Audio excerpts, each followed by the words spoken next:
Buenas tardes, bienvenidas, bienvenidos, bienvenides a la tercera edición de América Invertida.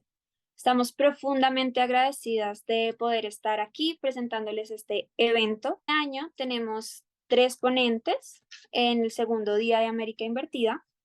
Tenemos a Bárbara Iribe, Alejandro Malcolm y Jorge Jiménez. Iniciaremos con la ponencia de Alejandro Malcolm Fernández, estudiante de pregrado de la licenciatura en Historia del Arte de la Facultad de Artes y Letras, Universidad de La Habana. Vamos a tener traducción, entonces, Amanda.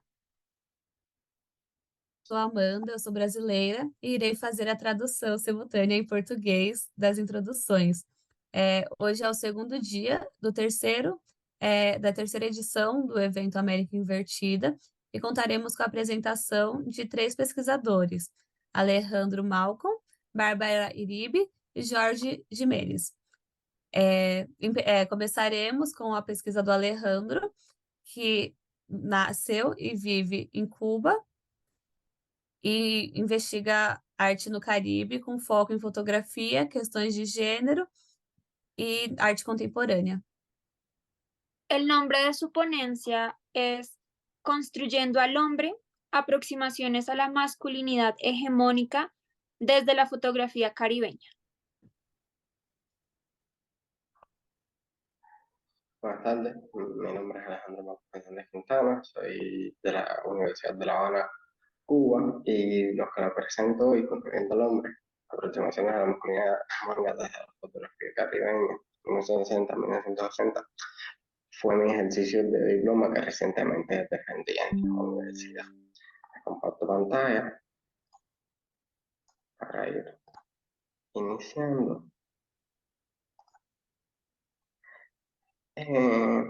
Este tema de investigación se deslinda de la tesis doctoral de mi tutora, la doctora Kenia Rodríguez Peto, que plantea la necesidad de estudiar el Caribe peninsular como región específica dentro de lo que es el Gran Caribe.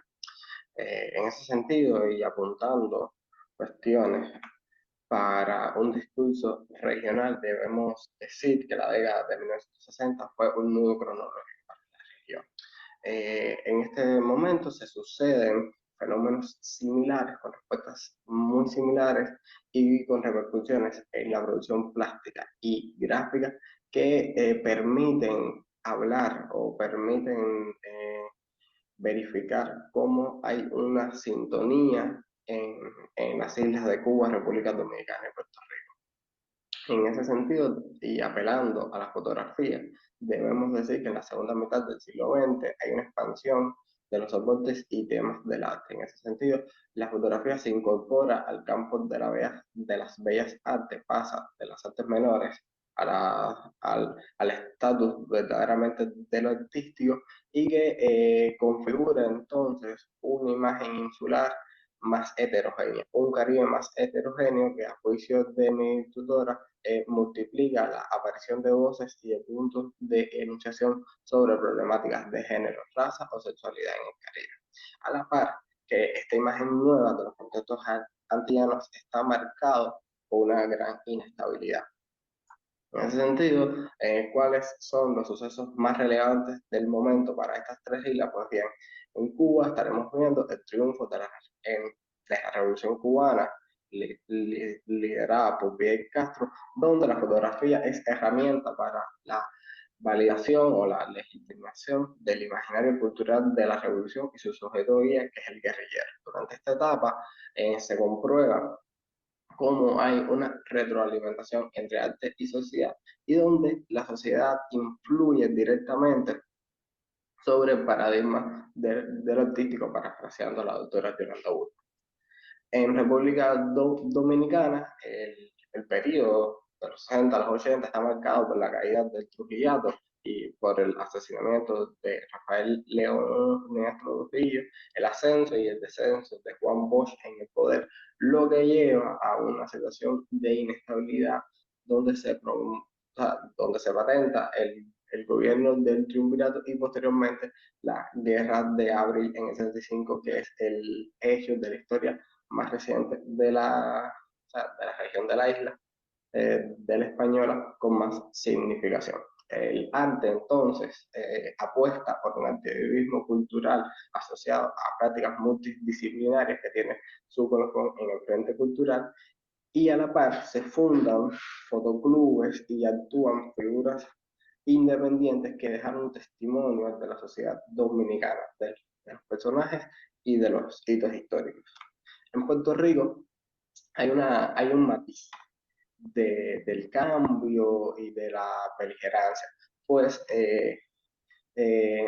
o sea, desde la insurrección nacionalista del 50, eh, todo fue más pausado, más mediado. Sin embargo, la legalización del estatus de Estado libre asociado en el 52 trajo consigo revueltas populares y huelgas y un estado eh, de siempre activismo político contra los gobiernos que se elegían contradictoriamente a este, que era un voto popular, eh, y que en el arte puertorriqueño, o sea, y que se transfieren al arte con una esencia fuertemente política. La fotografía se asocia entonces a las tensiones sociales y tiene su labor más relevante a través de grupos y talleres como Taller a la Gran, la Casa Uboy y la Diva. Ahora, estamos hablando de la construcción del hombre.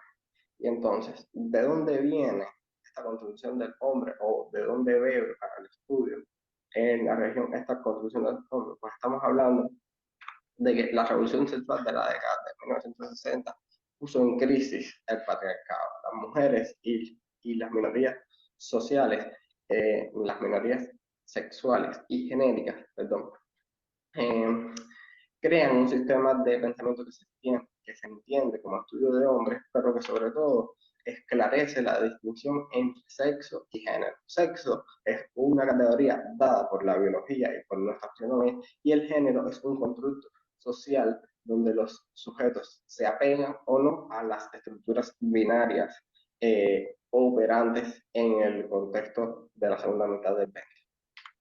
También, entonces, en este sentido, se, se crea un vacío conceptual respecto al varón. O sea, nunca se había definido al varón porque no había necesidad de definirlo. El varón era la figura hegemónica. Entonces, los estudios de hombres, según Coral Herrera Gómez, son reflexiones surgidas en el seno de un movimiento de masculinidad profeminista y antipatriarcal, que tiene sus orígenes en los años 70, pero que es en los 90 cuando hay una explosión de estos planteamientos teóricos de carácter antropológico, sociológico, psiquiátrico, psicológico e histórico. Nos referimos entonces dentro de los estudios de hombre a la masculinidad hegemónica como su categoría genésica. En este sentido nos apegamos a dos definiciones de la masculinidad hegemónica, una dada por Gabriela Bar, donde ve a la masculinidad hegemónica, y cito, como productos de procesos sociohistóricos y de organización social, de las relaciones entre los géneros. Es un modelo prescriptivo de cómo deben o no deben actuar los sujetos si quieren detentar la condición de varón. Entonces estamos viendo aquí cómo la masculinidad es como lo femenino, son actitudes aprendidas y aprendidas. Y que tienen su ejemplo para antonomasia en el varón moderno, que por Herrera, una vez más, citamos, lo caracteriza o lo define o lo ejemplifica en el hombre blanco occidental heterosexual, joven, viril, valiente y cabeza de una familia numerosa. En este sentido, entronca entonces estas definiciones, estas ejemplificaciones con los imaginarios culturales, como arquitectura de un motivo específico patentado o asumido por la sociedad entera, y nos referimos al concepto de imaginario cultural dado por J. Abril al decir que es una visión funcional que permite al individuo o al grupo conferir sentido a sus conductas. Entonces vemos cómo se va construyendo un sistema de representación para el hombre que tiene ya su raíz en Stuart Hall y su sistema de la representación y la intencionalidad constructivista dentro de este sistema de representación, pues como él mismo dice, nosotros construimos el sentido de las imágenes de la fotografía usando sistemas representacionales como conceptos y signos. De tal manera, llegamos a la masculinidad hegemónica en el Caribe hispano para aproximarnos a ella desde la fotografía, siendo esta un medio para la percepción y reproducción de modelos y soportes de la enunciación de la masculinidad hegemónica en la región. Si bien se definen tres variantes masculinas, debemos decir que de manera general la masculinidad hegemónica en la región se caracteriza por la significación del cuerpo, pues es receptor de las prácticas genéricas y la evidencia biológica de lo que es ser biológicamente macho. Hay una subversión de los patrones y jerarquías en los estudios de hombre, pues el hombre caribeño se coloca como modelo hegemónico de lo masculino, siguiendo patrones de cultura foránea. Entonces, la masculinidad dominante anglosajona se desplaza y da primicia a la masculinidad caribeña. La exacerbación del falocentrismo como símbolo del poder del hombre y cómo de ella se desgajan estos personajes. Estos personajes tipos, en un momento estaremos viendo Cuba con el hombre nuevo, el sujeto revolucionario o el guerrillero que detenta una masculinidad nueva o socialista a tono con los cambios de la revolución cubana. En este sentido estaremos hablando de los fotógrafos de la épica cubana, Osvaldo Sala, Raúl Corrales, Alberto Corda, Liborio Noval, que promueven dos imágenes fundamentales del hombre. Una asociada al relato épico, a las grandes masas, al líder, que construyen esta validación del hombre como cabal expresión de los y guía conductora de los fenómenos sociopolíticos dados en Cuba hasta la década de los 80, y son imágenes que, a palabras de Cristina Vives, son imágenes símbolos que configuran a hombres, caballos, machetes, sombreros de carey y banderas cubanas. Hay un fuerte nacionalismo que desentiende entonces los parámetros de la masculinidad cubana de la época colonial y republicana y la sustituye por una masculinidad beligerante donde los Quijotes de la Enunciación son Fidel Castro, Ernesto Che Guevara, Camilo Cienfuegos y todos estos líderes de la revolución. Pero también hay otro escenario que es la cotidianidad del sujeto revolucionario. Entonces aquí las poses hieráticas, estos grandes planos, dejan al lado, pero aún así promueven el protagonismo de los líderes. Entonces estamos hablando de cómo las obras de Osvaldo Sala y Liborio Noval apelan a imágenes del trabajo y del deporte como otras acciones donde el hombre predomina. Vamos entonces a República Dominicana, donde estaremos viendo también una masculinidad militarizada, pero fuertemente apegada a a la cultura estadounidense en contraposición a un hombre popular.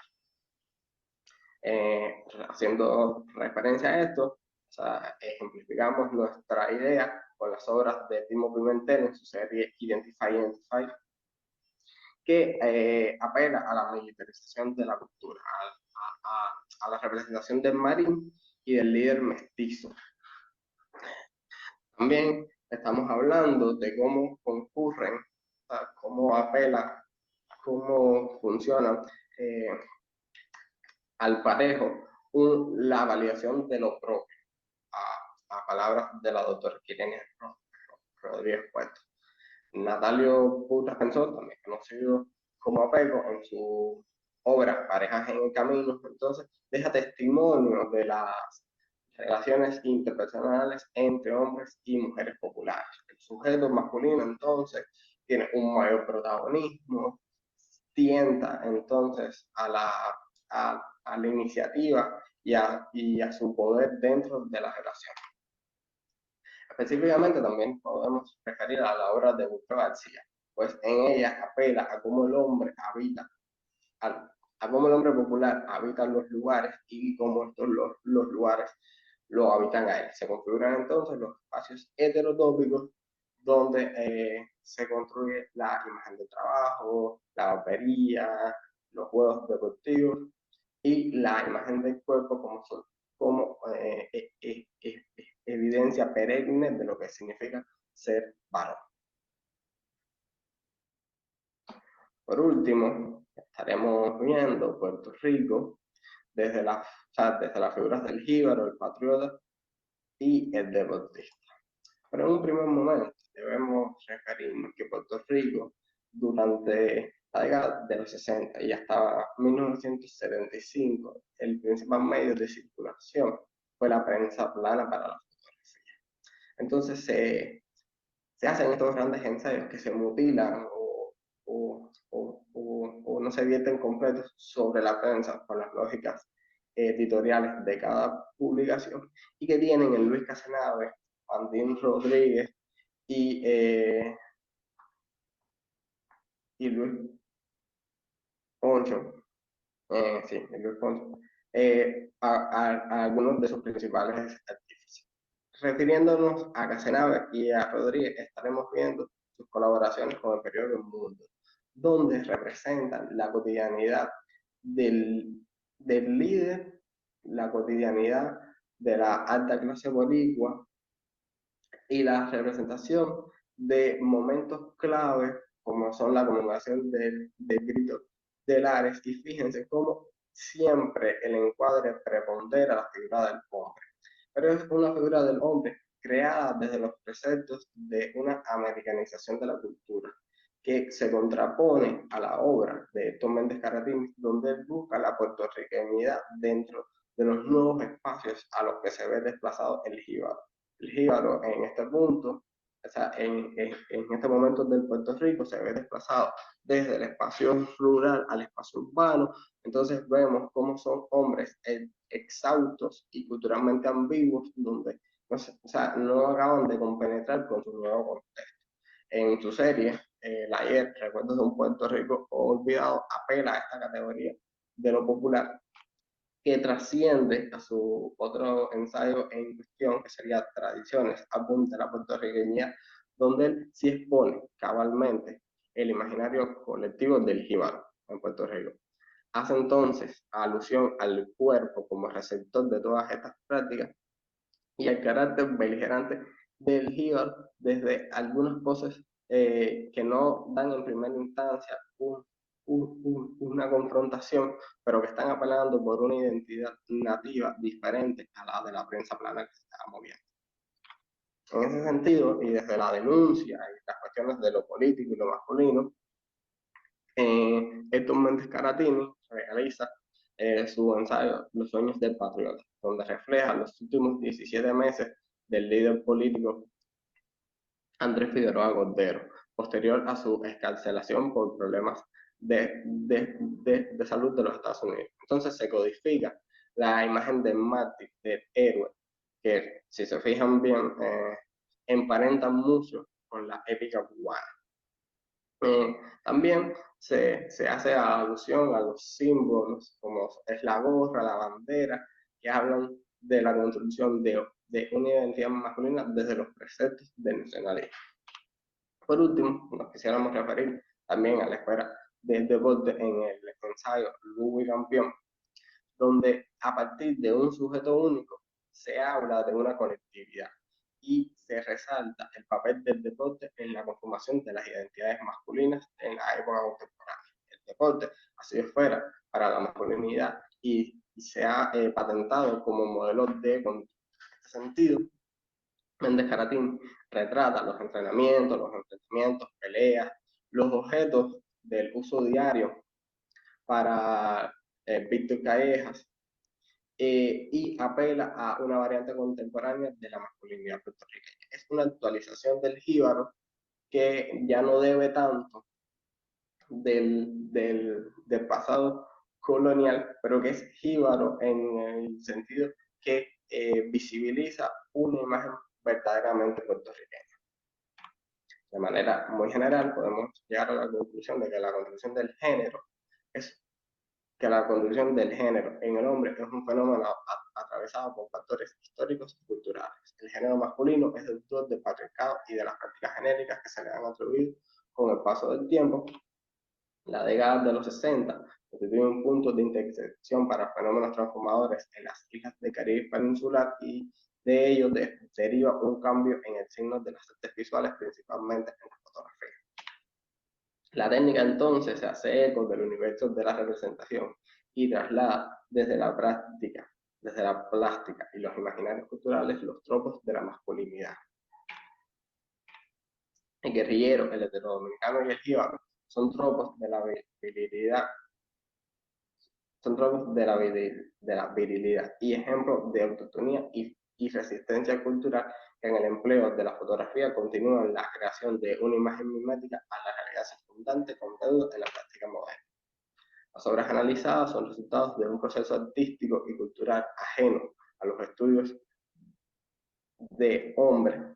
Sin embargo, que aprendidos estos parámetros y valorados, es posible afirmar que esta producción fotográfica construye una imagen del hombre como sujeto genérico. La fotografía expande así su repertorio temático y cualidades formales, consecuentemente con la ampliación de dicho espectro se visibiliza la construcción visual de estereotipos genéricos y sexuales que se plantean desde un impulso regional comprobado en una matriz cultural común en los sistemas de apropiación del terreno como colonias poblacionales.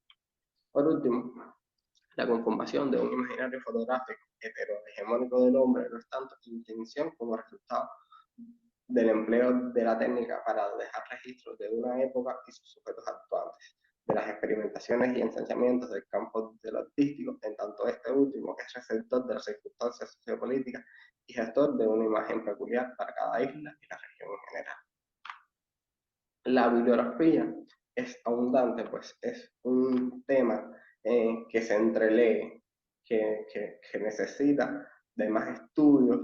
Muy referentemente a las artes visuales, pues se ha estudiado con profundidad en la literatura y que también debe ser construido desde esos inicios de la práctica moderna en Ramón Frade, Antonio Gatorno, Giorgi Moreno. Muchas gracias y tengan buena tarde.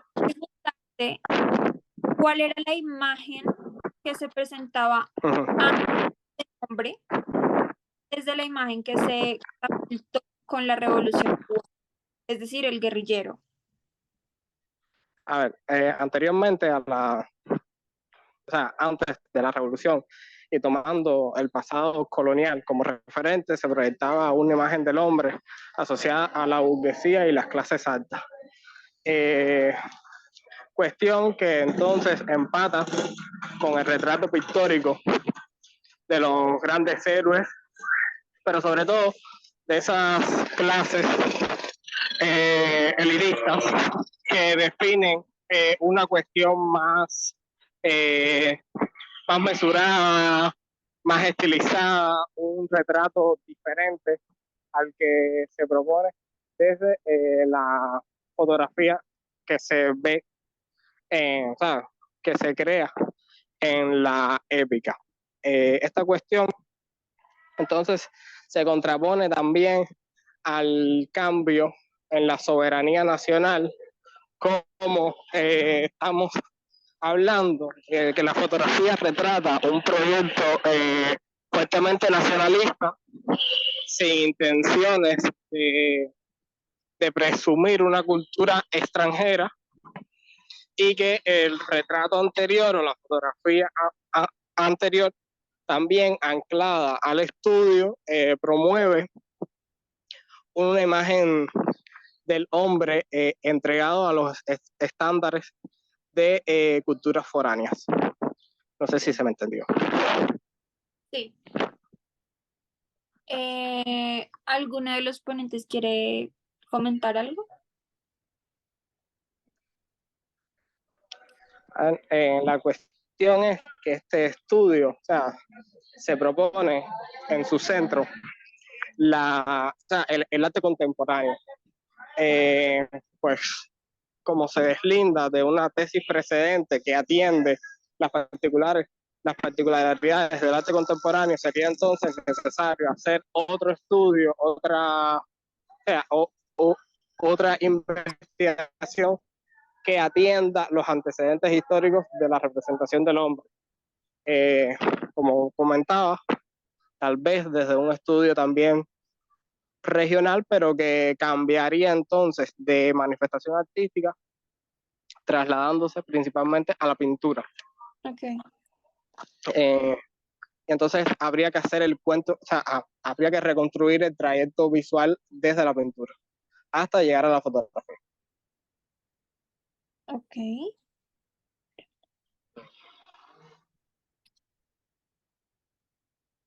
A mí me gustaría poder decir algo.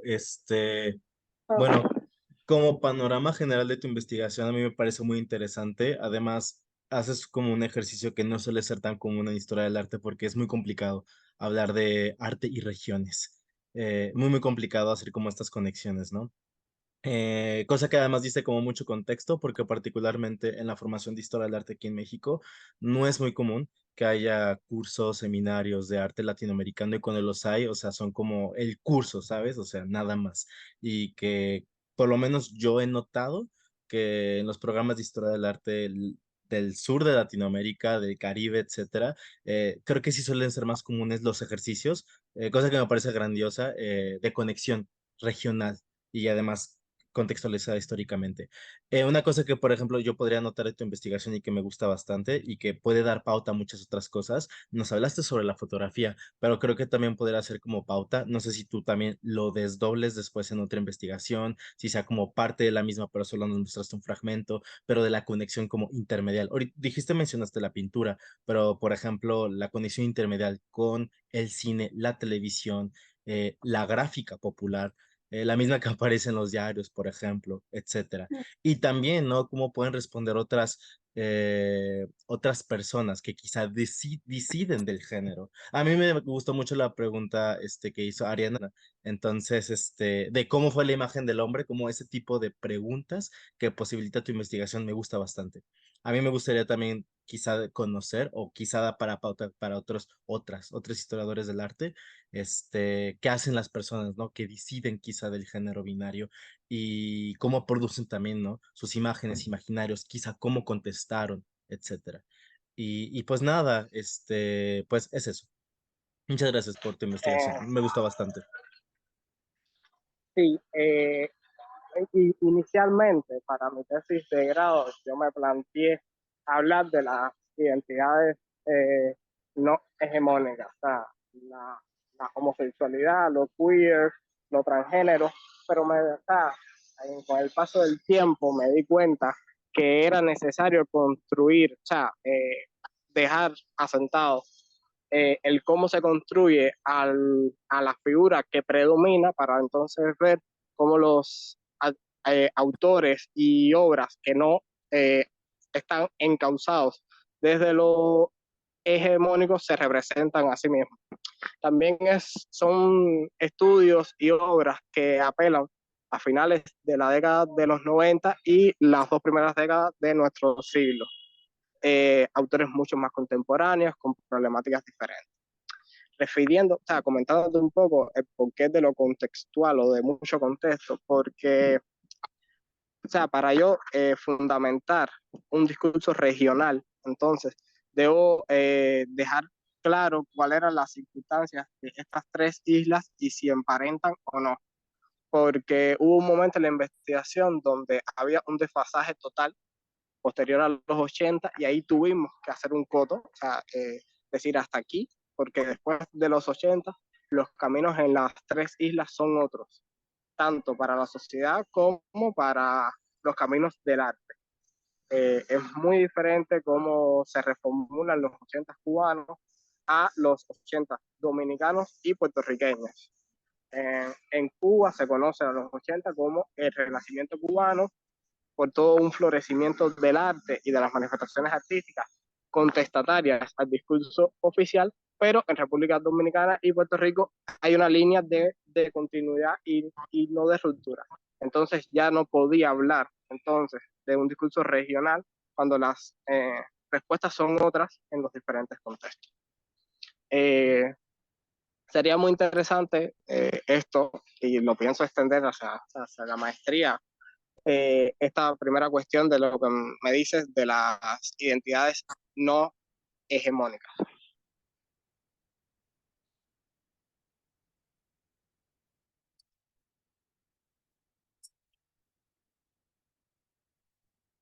Sí, yo iba a decir y vamos cerrando que el mundo siempre, o sea, en general como el contexto sociopolítico de la mayoría de los territorios, tiene cuestiones sociopolíticas que impiden que temas que se han denominado como menores, pues sencillamente sean como mencionados. Me parece muy interesante desde que nos llegó el trabajo de Alejandro, como los de ustedes, que todos planteaban como aproximaciones diferentes en el campo de la historia del arte.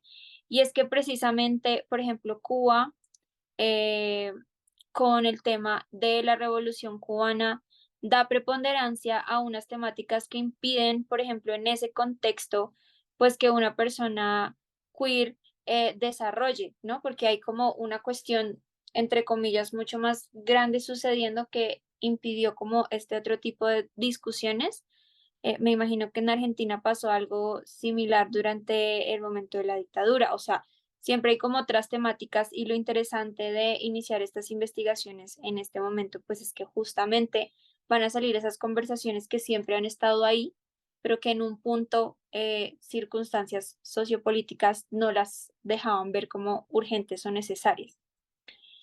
¿Quieren que continuemos o tienen alguna otra cuestión que comentar?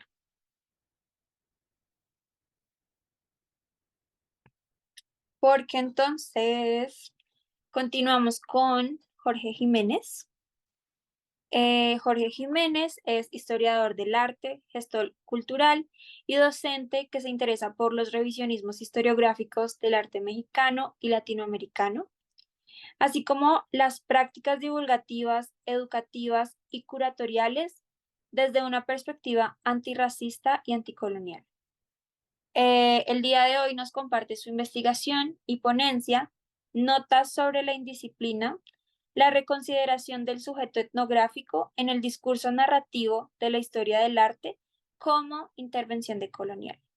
Jorge, los micrófonos son tuyos. Muchas gracias. Nada más como breve intro, les agradezco mucho a todas por los esfuerzos por hacer este coloquio latinoamericano, porque el trabajo debe ser monstruoso. Entonces, muchas gracias por traerlo acá. Bueno, voy a ahora sí a compartir. Ok, ya se ve bien todo, ¿verdad? Sí, ya estamos viendo tu pantalla. Perfecto. Ok, perfecto. Entonces, bueno, voy a comenzar. Primero, me gustaría hablar de lo que son como los antecedentes de la investigación. Yo llegué a esto gracias a un artículo de una historiadora del arte que se llama Claire Farago.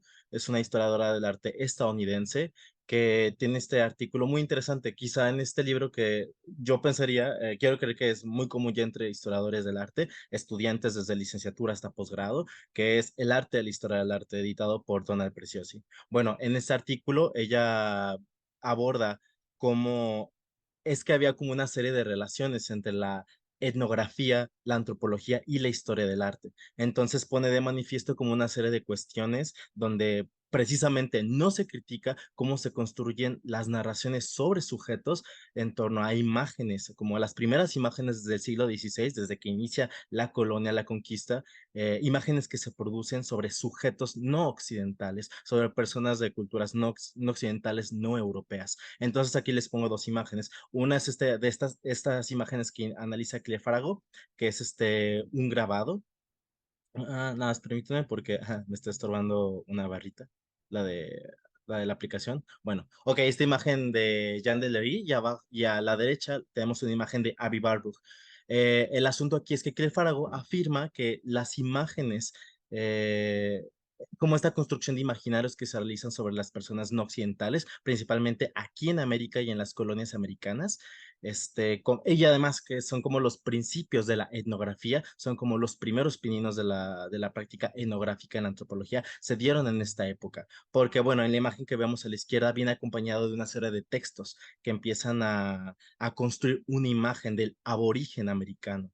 Entonces tenemos, por ejemplo, parte del análisis que hace Claire Farago es que se construyeron imágenes no solamente gráficas, sino textuales, donde, por ejemplo, afirman que, como pueden ver en la imagen, tenemos a lo que es como una pareja, una familia, familia de aborígenes americanos, donde encontramos en un primer plano lo que son imágenes como de plantas. Ya se empiezan aquí a crear como estas asociaciones, ¿no?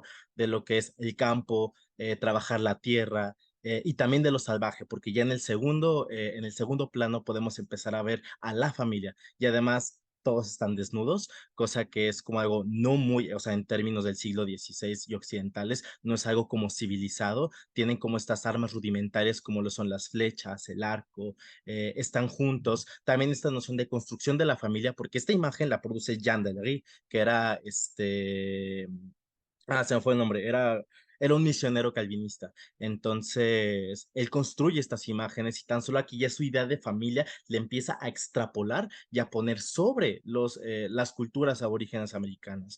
Entonces, por ejemplo, también en el último plano podemos ver la hamaca. Entonces, toda esta construcción, toda esta atmósfera de así vive el aborigen americano, es como parte de esta construcción. Después nos vamos hasta el siglo XX porque estas imágenes comienzan a circular en libros, estampas, enciclopedias, en todo este boom, ¿no? De lo que fue ya posterior al Renacimiento, ya como al crecimiento y expansión de Europa. Entonces, bueno, con toda esta como carga gráfica, llegamos al siglo XX y pues bueno, tenemos esta fotografía de Avi Barbour, que como bien se sabe es como uno de los grandes pioneros, ¿no? Del desarrollo de teorías y metodologías de la historia del arte, como la iconografía y la iconología. Entonces tenemos esta fotografía tomada por él que sale con un poblador originario norteamericano, Hopi.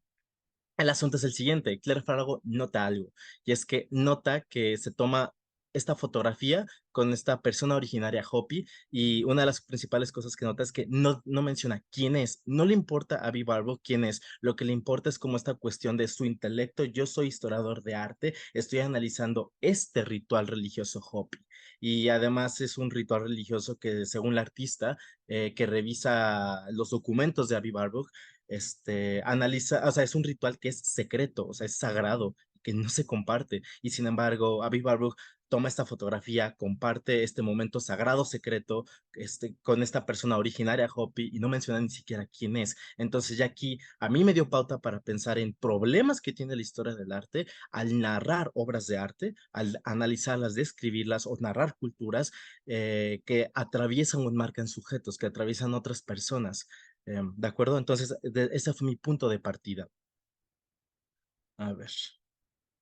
Ok, entonces después me tuve que empezar como a preguntar, ok, ¿cómo se empieza a construir esta noción como de lo que son las opresiones, cómo se empieza a construir el sistema colonial? Porque cuando yo leo este artículo y además fue en el contexto de pandemia, yo me empiezo a enterar como de una suerte de problemas que son de carácter global, o sea, que están conectados, y empiezo a escuchar por primera vez lo que son estos términos como colonialidad, conceptos que son clave hoy en día, que son como conceptos como raza, género, sexualidad, etcétera, colonialidad, y cómo todas estas cosas se conectan entre sí y de hecho articulan al mundo moderno. Entonces, bueno, me encuentro este texto que contextualiza mucho, que es mi marco teórico para repensar la colonialidad en la historia del arte, que es el texto de Santiago Castro Gómez, un pensador, si no me equivoco, de la primera generación de pensadores decoloniales latinoamericanos. Les muestro un breve esquema de cómo se construye, pues cómo se reproduce la matriz colonial. Y bueno, él afirma en su texto La Ibis de Punto Cero que la matriz de opresión colonial se reproduce primero a partir de las universidades, porque son los centros de generación de conocimiento y por tanto de poder. Y como son las universidades donde se disemina este conocimiento que ya está autorizado, que se propone como universal, pues es ahí desde donde parte. Lo quería hacer el esquema como una matriz realmente, pero siento que se dificultaba bastante como la exposición gráfica. Y además sí está jerarquizado, aunque sea una matriz, sí está jerarquizado. Entonces, bueno, podemos ver que en el primer nivel están lo que son las universidades. Primero está el punto cero. Santiago Castro Gómez entiende el punto cero donde se supone que el hombre blanco occidental que sí sabe, que tiene el saber, el conocimiento y que lo legitima, observa el todo el mundo complejo.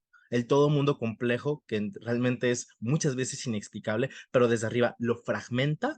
Entonces, con las universidades, con esta fragmentación se producen lo que son las facultades universitarias, se producen los programas de licenciatura, de posgrado, de doctorado, y se empiezan a legitimar los saberes y a excluir muchos otros saberes a partir de lo que son las autoridades académicas, que son el canon académico, que son los que marcan de aquí a acá es historia del arte, de aquí a acá antropología y así nos vamos.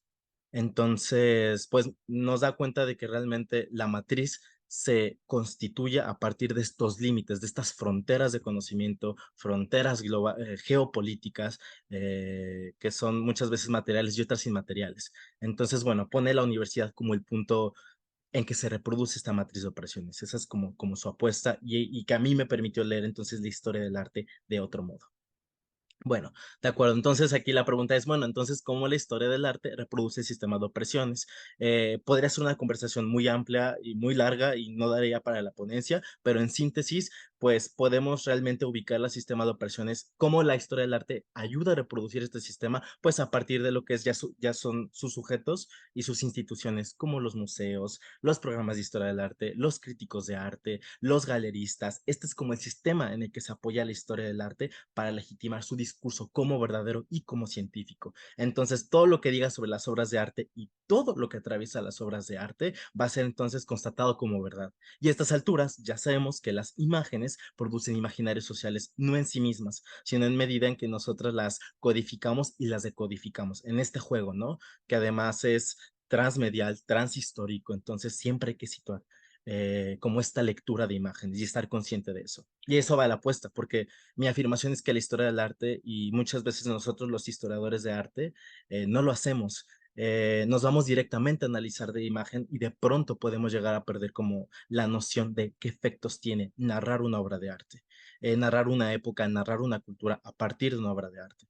Entonces les tengo esta imagen a que ven aquí a la izquierda. Más allá del diario, me interesa mucho que podamos ver la fotografía.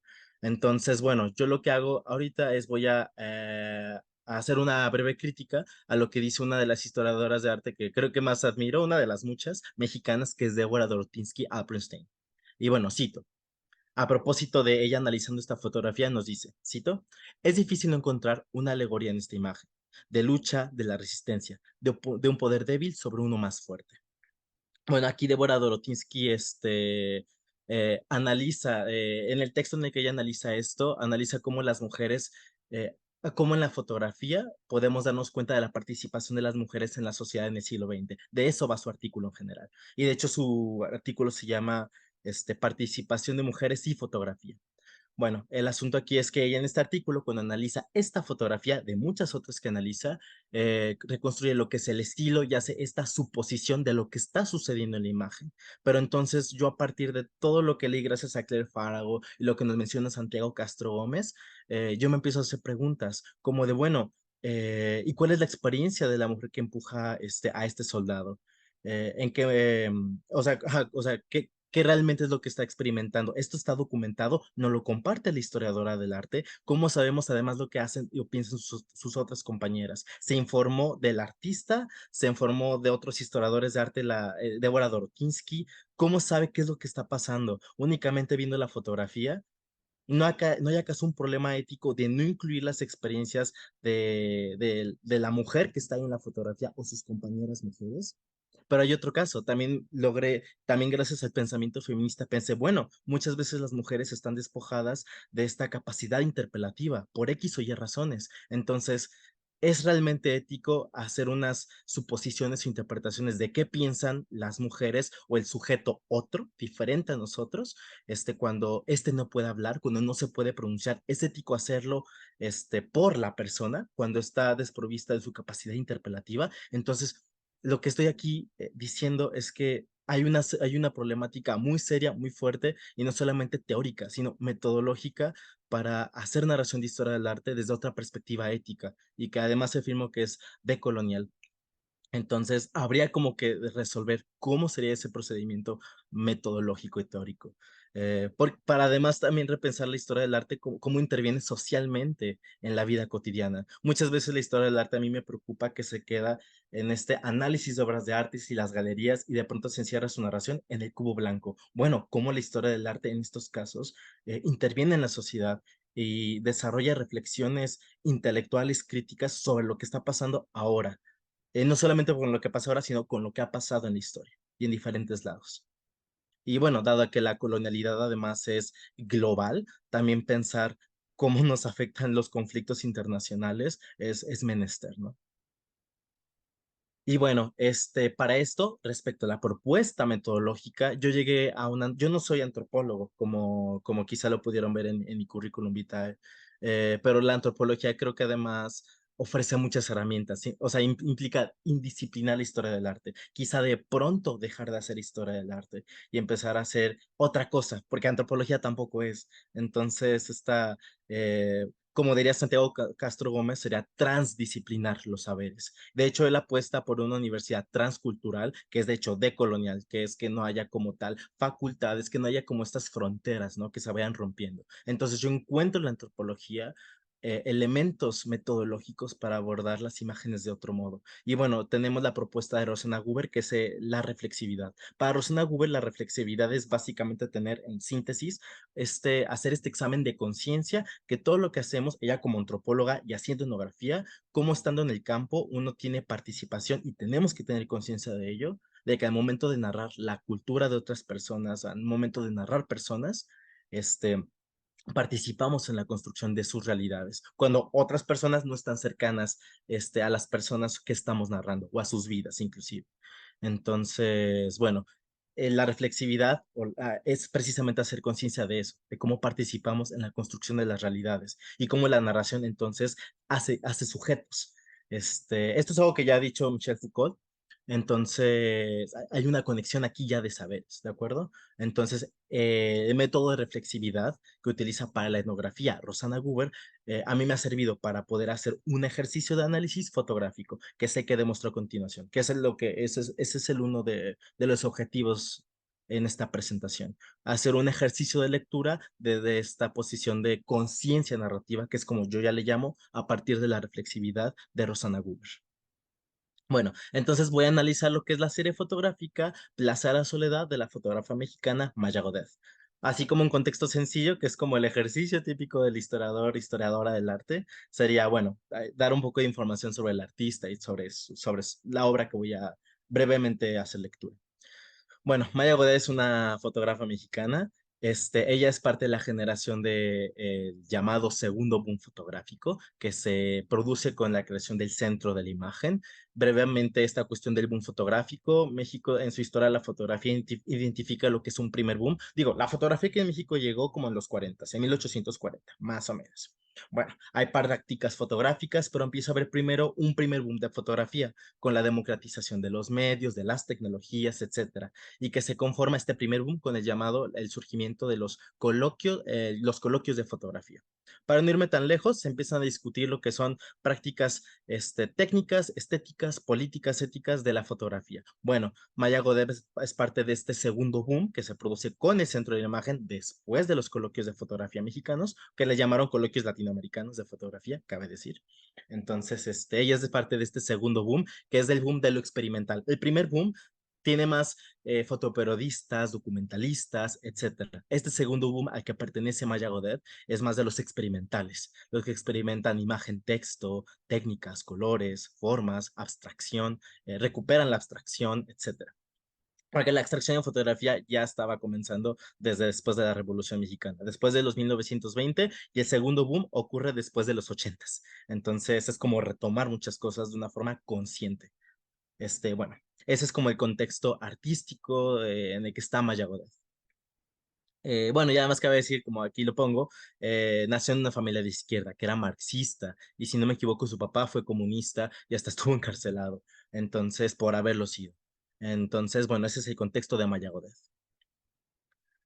Y bueno, respecto a esta cuestión de los sujetos, etcétera, Plaza de la Soledad es una serie fotográfica que surge de una necesidad de Maya Godet como fotógrafa por entender un algo que yace en la entraña de las mujeres. Entonces, ella se va a lo que es el barrio de La Merced, que en Ciudad de México es un... Perdón, voy bien de tiempo, ¿verdad? Ya casi acabo, pero nada más quiero saber. Sí, vas bien de tiempo, tranqui. Gracias. Bueno, entonces Maya Godet se va a lo que es este barrio, que es el barrio de La Merced en Ciudad de México, que es un barrio muy famoso en la capital del país. Yo no soy de la capital, yo soy de provincia, que es Guanajuato. Entonces, en La Merced es un barrio que yo he podido transitar, que es un barrio que se caracteriza principalmente por la gran oferta. Cuando digo gran, es casi casi como mercado de mediodía. O sea, porque sí es un campo laboral. Sabemos que el trabajo sexual es un trabajo que existe. Bueno, en el mercado de la soledad es muy conocido porque hay una gran oferta de lo que es trabajo sexual, principalmente de mujeres. Entonces, se va al mercado de la soledad, particularmente al mercado de la soledad, perdón, se va a esta colonia, toda esta colonia que es La Merced, y llega a un lugar que se llama la Plaza de la Soledad, que es donde conoce a un grupo de trabajadores sexuales con las cuales se amista bastante. En un principio se acerca más en términos de curiosa, ¿no? Y esto podría ser muy cuestionable, pero empieza con el paso del tiempo, que es una serie muy larga, es una serie que dura, si no, aquí lo tengo fechado, desde el 96 hasta el 2006, hay un cambio de estilo muy importante en su fotografía. Primero son fotografías como muy de estudio, por así decirlo, donde fotografía a las trabajadoras en los hoteles en los que trabaja, etcétera. Pero después ocurre algo. Empiezan las trabajadoras a tener un nombre, Marcela, Patti, Evalia, empiezan a aparecer realmente sus personalidades, sus personas, se adentran y invitan a Maya a sus vidas y Maya a la de ella. Pero de hecho Maya no tanto muestra en su serie fotográfica su propia vida, sino muestra más la vida de todas ellas. Entonces ahorita voy a mostrar dos fotografías, particularmente de una de las trabajadoras, que es destacarme. Aquí muestro las dos fotografías, solamente una pequeña aclaración y disculpa. Tengo el fotolibro de esta artista que es Plaza de la Soledad, donde viene específicamente el texto. Desgraciadamente, o sea, el texto de todas las confesiones. Es que en el fotolibro vienen todas las fotografías, gran parte de las fotografías que tomó Maya en este periodo de tiempo. Y además vienen al final incluidas muchas confesiones de todas las trabajadoras sexuales, de Carmen, Patti y Evalia, que son como las principales de muchas otras, sobre sus experiencias, tanto personales de cómo se han enamorado, de los problemas del sexo servicio, cómo llegaron al trabajo sexual, etcétera. Vienen estas confesiones y gracias a ellas, mi afirmación con todo ese trabajo de reflexividad es que podemos aprender mucho sobre las problemáticas de este campo laboral que está sometida a las políticas de placer masculino, pero también podemos ver formas de supervivencia, de resistencia de mujeres que practican este trabajo. Entonces, no solamente centrándome en la artista, sino que también aquí hay personas que tienen un nombre y una historia que contar. Y de hecho me parece una serie, en este caso, de la vida de Carmen, bastante conmovedora, porque muchas veces, básicamente en el texto del fotolibro, Carmen nos habla de cómo conoció a su pareja, que es la persona que está en el segundo plano, como en el tercer plano, que es Carlos. También están las confesiones de Carlos, de cómo fue cuando se enamoró de Carmen. Entonces, narran como de todos esos momentos como en el que, pues sí, le quiere pagar ya el servicio, pero ya estando como en el tiempo del servicio, no, no le interesa el servicio sexual que le ofrece Carmen, sino le interesa conocerla. Carmen también afirma como de es que yo no quería, yo realmente solo quería trabajar y él me estaba fastidiando, pero después Carmen nos confiesa que le terminó a gustar como le terminó gustando mucho como su, su torpeza, lo tímido que era, y se terminó enamorando de él. Y vemos también como hay una presencia como sígnica bastante peculiar y bastante como invisible, que es Maya Godet. Maya Godet, aunque nos presenta todo el tiempo a las sexoservidoras, perdón, a las trabajadoras sexuales, es que también no, sexoservidoras no me gusta tanto, sino como hacer conciencia de que están trabajando y que decir trabajo sexual implica muchas cosas muy problemáticas. Bueno, aquí por ejemplo vemos esta fotografía ya varios años después de que como unos 4, 3, aprox desde que Maya Godet inicia su trabajo fotográfico.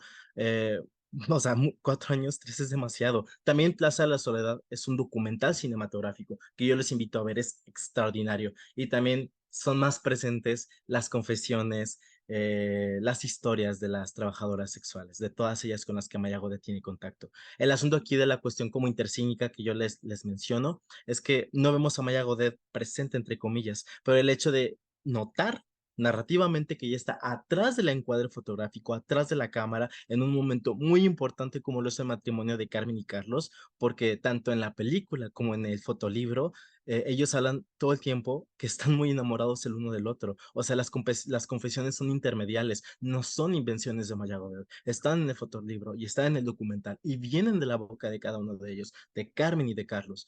Entonces, ver que no son solamente como lo puede mostrar la fotografía de época, como, ay, aquí está la sexoservidora y mírala cómo se viste, y mírala lo que hace, y mira el estilo que tiene, mira su edad.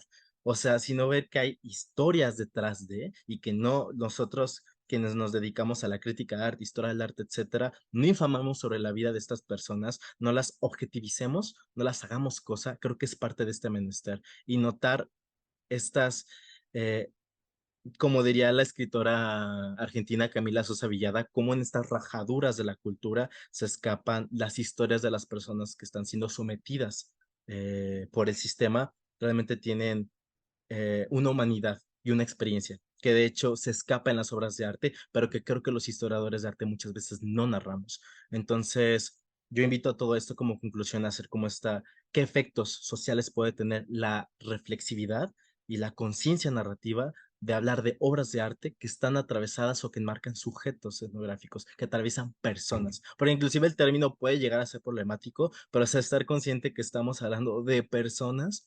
Es uno como de los propósitos de esta propuesta teórica, metodológica y de este ejercicio de lectura de obra. Entonces, pues bueno, por mi parte sería todo. Muchas gracias por el espacio. Jorge, muchísimas gracias. Qué tema, qué investigación tan interesante. Quería preguntar, ¿la investigación va a continuar o este fue un punto en el que ya termina? No, la investigación definitivamente va a continuar. Este texto yo lo hice cuando inicié a estudiar el posgrado de Historia del Arte, no la maestría, Ujú. sino la especialidad, porque mi licenciatura es en Gestión Cultural y Estudios del Arte. No es como tal historia del arte. Yo eventualmente estudié la especialidad en historia del arte y fue uno de fue de hecho mi ensayo de mi seminario de conceptos básicos de historia del arte. Entonces, solamente fue más bien como mi introducción a todo esto que a mí me preocupaba, pero de hecho a mí lo que después me va a preocupar, que quiero que sea de hecho mi tema de maestría, es precisamente cómo logramos conseguir enlazar y hacer de forma comunal, porque tampoco es, o sea, mirar desde lejos a las personas que están atravesadas por las obras de arte, sino ver cómo nos documentamos y cómo nos relacionamos pues con las personas que atraviesan las obras de arte. Entonces, es eso, ¿no? Particularmente si hablamos de arte contemporáneo, bueno, ahí están las obras en las colecciones o las obras guardadas en la casa del artista. Bueno, pero ¿y el artista qué tiene que ver? ¿Dónde está el artista? ¿Y sus amigos? O sea, todo eso. Entonces, me interesa problematizar cómo se documentaliza, cómo se construyen estos archivos, estas memorias, porque recordar es muy importante. Entonces, de eso va el desdoble. Y quería preguntarte si has pensado, estamos en un momento en el que se vuelve a visitar los textos que son, digamos, canónicos para la historia del arte. Y es claro que vamos a encontrar esta problemática de la que nos estás hablando. ¿Cuál considerarías tú es la manera de abordar de nuevo esa documentación?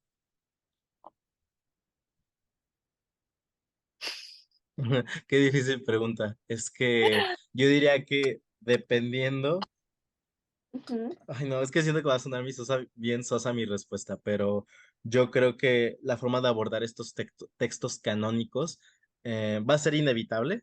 Por ejemplo, cuando yo en el posgrado comencé a leer por primera vez los textos de hay uno como de los padres fundadores de la historia del arte, se me fue su nombre, que escribió este libro de la historia del arte de la antigüedad clásica. Vas, No sé si, vas. ¿Cómo, El perdón? de las vidas de Vasari. No, Panofsky. va después. No es No, Panofsky. debe ser Winkelmann, el padre de la Winkelmann, historiografía moderna. gracias. Sí, Winkelmann. Cuando yo comencé a leer sus textos en el posgrado, y yo solamente veía como estos guiños como LGBTeros, como guiños queer. Por ejemplo, tiene esta carta que le escribe un amigo donde Sí, no deja de elogiar a su amigo y lo precioso que es y lo mucho que se parece a su perfección a las esculturas griegas. O sea, inevitablemente no puedes ya leerlo con tus ojos de época. Entonces, no. o sea, ¿qué es lo que debes hacer con estos textos canónicos? ¿Qué hacer? Ujú. Pues yo creo que dependiendo qué es lo que te interesa analizar el fenómeno artístico, pero yo creo que mientras puedas hacer conciencia que pueden pasar muchas cosas, ya con eso tienes el terreno ganado para no infamar sobre la vida de otros, lo que yo diría. Dale. Me pareció sumamente interesante tu ponencia y me llamaba mucho la atención, digamos, esto de que hablas de el sujeto no gráfico como para empezar a interrogarte, y es lo mismo que sucede, por ejemplo, acá en la Argentina y en la historia del arte de Argentina, y más en lo que tiene que ver en los museos tradicionales, que sucede esto de las personas que son indígenas o de ascendencia indígenas, de colocarlas y posicionarlas en museos etnográficos y no ya en una representación que pueda verse en un museo de arte en sí, por ahí los más tradicionales, como es el Museo de Bellas Artes, Nacional de Bellas Artes de acá, que no hay una representación en sí. Y está eso de la fotografía, por ejemplo, de las personas Segman, eh, asociadas sin nombre, no tienen ningún nombre, y eso es un posicionamiento en realidad que hay detrás. Y me llama mucho la atención cómo sucede en todos los países esto mismo. Y que por ahí este pensamiento que vos estás elaborando es una forma de volver a repensar y cuestionarnos por qué es esa la historia del arte que conocemos y si tenemos la obligación de cambiarla. Esa pregunta. Y de hecho, como último comentario que me gustaría hacer a propósito de lo que mencionas, Bárbara, algo que yo he notado, quizá este comentario que voy a hacer sí podría ser un poco problemático, quizá no sé si tenga colegas que lleguen a ver aquí en mi país esto, porque puede ser que me esté equivocando, pero hasta donde yo he investigado, porque me he metido a los programas de historia del arte de mi país, también para mí es muy importante que se acepten diversos tipos de estudiantes de historia del arte en los programas. O sea, lo digo porque aquí en México, ahorita ya tenemos más universidades públicas. O sea, en total hay como 8 programas de licenciatura de historia del arte en todo el país. O sea, México es gigantesco y 8 programas, o sea, perdón, pero es increíble. O sea, es nada. Y de estos como 8 programas que hay, o sea, se los digo, son en Oaxaca, Guadalajara, Ciudad de México, que es donde están la mayoría, o sea, la capital, Tijuana, y creo que ya, o sea, solo 4 estados, y por esos 4 estados, teniendo en cuenta de que en México hay como 3, 4 universidades que dan un programa de licenciatura en Historia del Arte, son escuelas privadas y es carísimo estudiar Historia del Arte. O sea, siempre estudian las mismas personas Historia del Arte, hijos de intelectuales, hijos de personas que sí tienen poder adquisitivo para estudiar la licenciatura o el posgrado. Ya se están abriendo, o sea, escuelas públicas aquí en México, entonces se diversifica el tipo de historiadoras, historiadores de arte que estudian esta disciplina. Entonces se puede diversificar el campo, etcétera. Y entonces, bueno, no sé, yo haría como ese llamado de abrir más programas de posgrado también de historia del arte. O sea, aquí en México de opciones de posgrado hay menos, hay como 3 o 4 en todo el país. Entonces, y ingresar es dificilísimo porque son las mismas personas, los mismos intelectuales de hace 10, 15, 20 años. Entonces ya saben qué tipo de estudiantes quieren. Y como no hay programas de historia del arte, pues siempre aplican los mismos. Los intelectuales quizá que sí tienen, pudieron estudiar en el extranjero o en estas universidades caras, entonces que pudieron documentarse y hacer una propuesta sólida de posgrado, entonces los aceptan a los mismos siempre. O sea, es decir, a los que tienen como el mismo, como régimen en su cabeza de esto es arte. Entonces, es eso, es lo que yo llamaría a que Esa critiquemos. cuestión A mí de me surgió la... una preguntita, volviendo muy, muy, muy para atrás al inicio de tu crítica sobre la obra, o las fotografías. Y es que al tú plantear esta reprogramación de la enseñanza de historia del arte, se presentan muchos desafíos. Por ejemplo, tuvimos la oportunidad, gracias a ti, y a que tú tuviste la oportunidad de ver los informes que realizaba la fotógrafa de estas personas. O sea, no los veía solamente como un objeto de arte, sino como un ente social, como una persona, les dio un nombre, les dio una historia. Pero desde la distancia, cuando no tenemos acceso a esa información, entonces ese replanteamiento en la enseñanza de la educación artística o de historia del arte, ¿cómo tú crees que se debería entonces de abordar? No sé si se entendió. Sí, ay, precisamente yo creo que ese es el reto, o sea, cuando escribí este texto fue precisamente porque tengo muchas dudas y analizar Plaza de la Soledad fue solamente una forma de tratar de bajar ya a terreno analítico, un poco más material, cómo sería este análisis como de perspectiva de colonial, ¿no? Por sintetizar todo lo que se comentó. Este, mm, o sea, ¿cómo se abordaría la enseñanza de la historia del arte? O sea, ese reto que yo creo que entre todas y todos y todes, o sea, tendríamos que hacer. Porque sabemos que hay muchas épocas, muchos artistas, muchas regiones, muchas formas de, o sea, tan solamente estaba viendo dónde estudiar, inclusive yo el posgrado en historia del arte en otras partes de Latinoamérica, y hay, por ejemplo, ajá, pues programas de posgrado que yo veo como digo, ay, es que no tiene materias que yo sí me gustaría tener y así, entonces creo que depende de las nuevas generaciones o de las que ya están enseñando historia del arte, que diversifiquen el currículo. Y que también, si queremos historias del arte diferentes, hay que tener historiadores de arte, historiadoras de arte diferentes.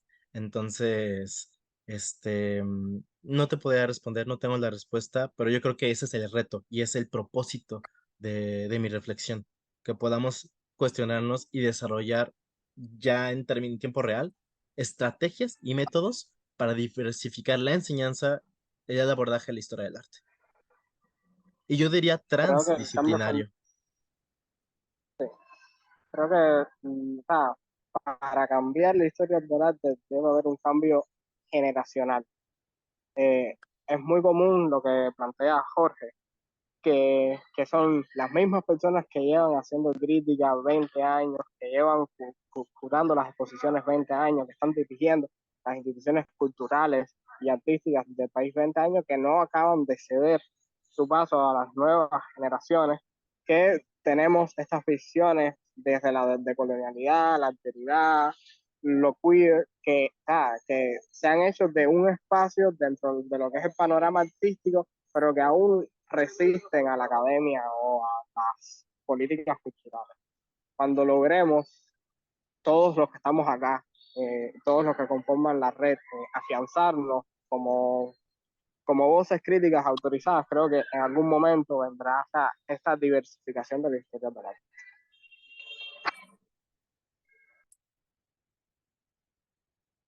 Sí, Yo, ya no.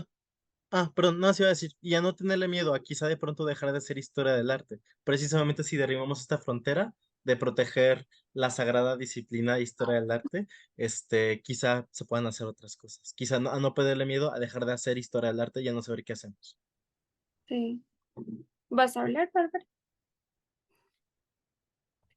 Iba, estoy súper de acuerdo con los comentarios. Quería también como complementar con, por ejemplo, aquí en Colombia se ha empezado a abrir el espacio o algunos centros culturales, uno de los más importantes, el Banco de la República, con su Museo del Banco de la República, hace poco inauguró una exposición relacionada y la verdad como muy rigurosa de lo indígena, eh, pero estaba cuestionando una pequeña cosa con respecto a eso que está sucediendo y es el campo del arte es muy amplio.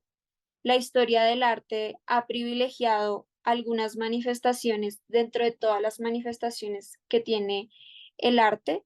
Em, por ejemplo, cuando estudias historia del arte, pues te dividen no solo por periodos de tiempo, sino además pues clasificaciones como eh, temáticas y formales. Entonces se ha dado como mucha más importancia pues a la pintura, a la arquitectura, a la escultura y uno después en este tipo de espacios o con amigas, etcétera, empieza como a buscar esas otras formas o colectivos que dicen performance, o arte indígena o manufactura indígena, y pienso que, o pues lo quiero como unir a la conversación, como me pasó algo muy curioso. Amanda podría hablar un poco más del tema, y es en Brasil ahorita hay una exposición, yo no podría pronunciar bien el nombre, pero es esta, y es sobre literatura de los pueblos originarios.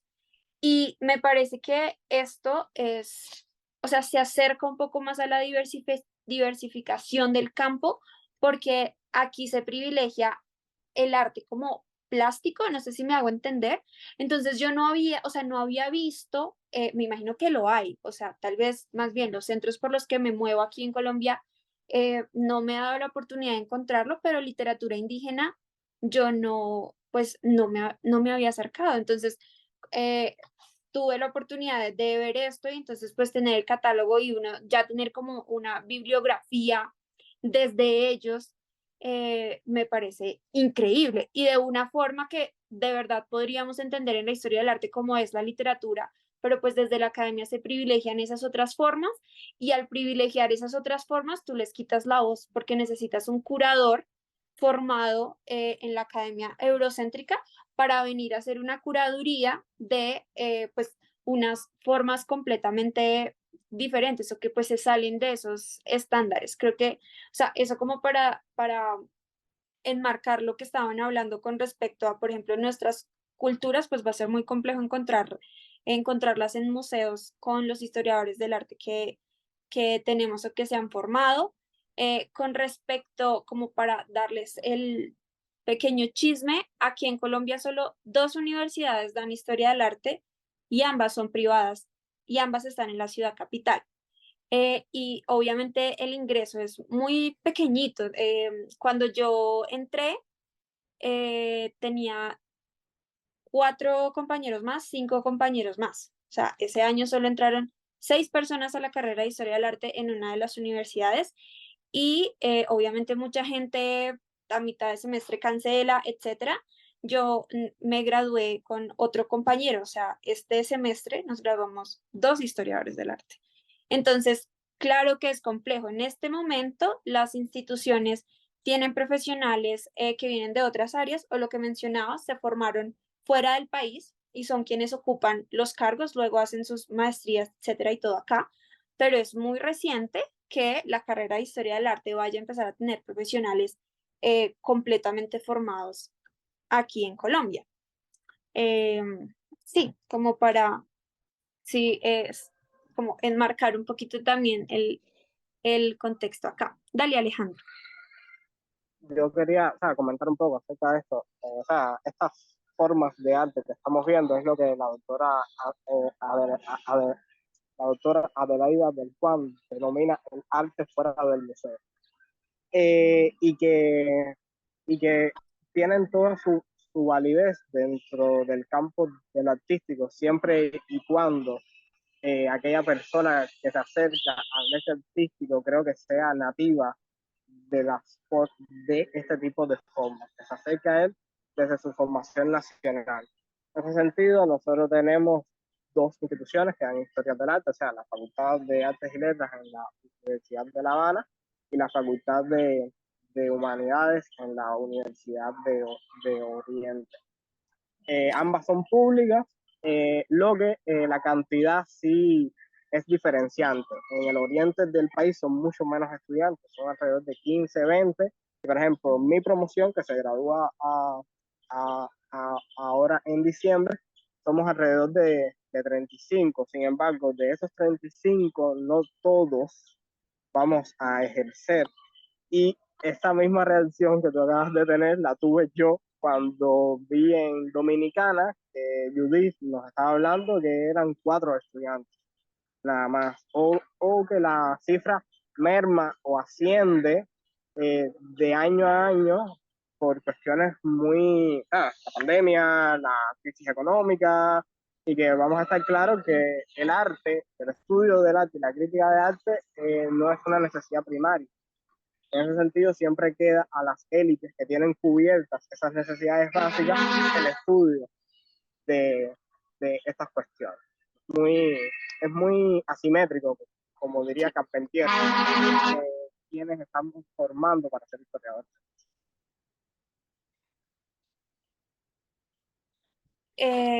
Muchas gracias por los aportes. Yo, ojalá un día podamos hacer más encuentros también para promover precisamente estas ponencias y este tipo de investigaciones que yo pienso que a la larga también le pueden dar a muchas otras personas como el impulso de unirse a la carrera de historia del arte, porque también pienso que estos eventos lo que le muestran a la gente pues es que la carrera existe, Sí. el campo, pues las diferentes investigaciones nos van abriendo las ventanas de qué tipo de cosas se pueden hacer con la historia del arte, etcétera. ¿Quieres decir algo, Amanda? Sí, sí, quiero. Quería decir un poco cómo es acá en Brasil, porque estaba pensando en eso cuando Jorge dice que hay pocos grados de historia del arte, y acá en Brasil también. Brasil es gigante también y solo tenemos 6 grados en historia del arte en Brasil. Entonces es muy poco porque otros cursos hay, no hay como contar porque son muchos. Pero acá en la universidad se tiene una formación un tanto mucho eurocentrada y aún conservadora, pero en los museos se ve mucha arte transdisciplinar. Entonces se ve mucha conexión de arte y antropología, arte y sociología, lo que torna muy más rico la discusión sobre el arte. Gracias. Bueno, creo que podemos continuar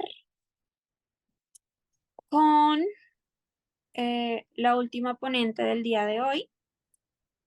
Entonces, Bárbara Iribe es licenciada en Historia del Arte con orientación en Artes Visuales de la Facultad de Artes de la Universidad Nacional de La Plata.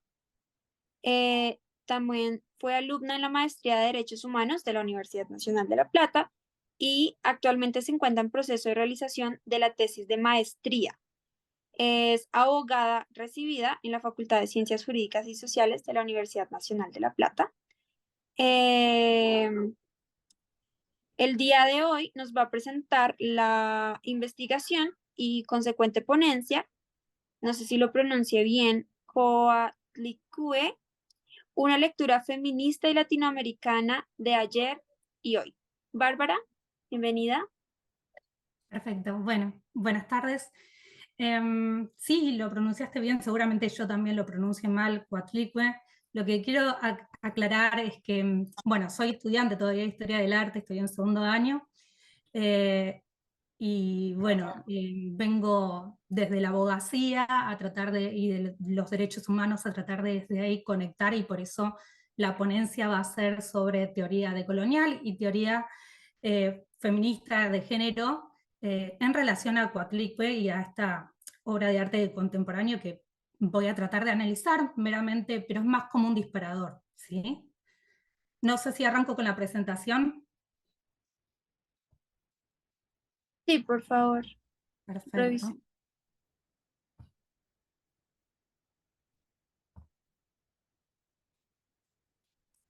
Segundo. Bueno.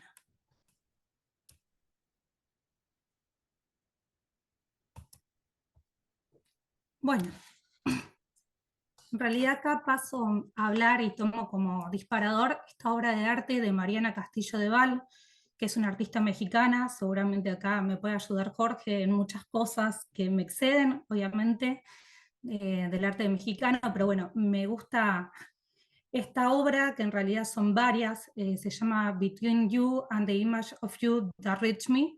Está compuesta por 3 partes, que ahora seguramente van a ver las imágenes en la presentación. Y yo parto en esta ponencia de pensar y de la lectura de Gloria Anzaldúa, de un texto suyo que se llama Borderlands, La frontera, de Ñu Mestiza, y también de otro, de una autora de acá de Argentina, que es Ciafardo y Cortese, que es sobre lo monstruoso en el arte contemporáneo. Y desde ahí me lleva a pensar esta obra de Mariana Castillo, de cómo toma la imagen de Coatlicue, propia del arte indígena, más precisamente del arte mexica, y cómo reconstruye esta imagen femenina, o por lo menos alterna. Acá hablo de femenino en un sentido más amplio, más comprensivo de las diversidades, pero situándonos desde lo que planteó y lo que generó los movimientos feministas de los 60 en adelante, ¿sí? Por eso por ahí me refiero varias veces a lo femenino.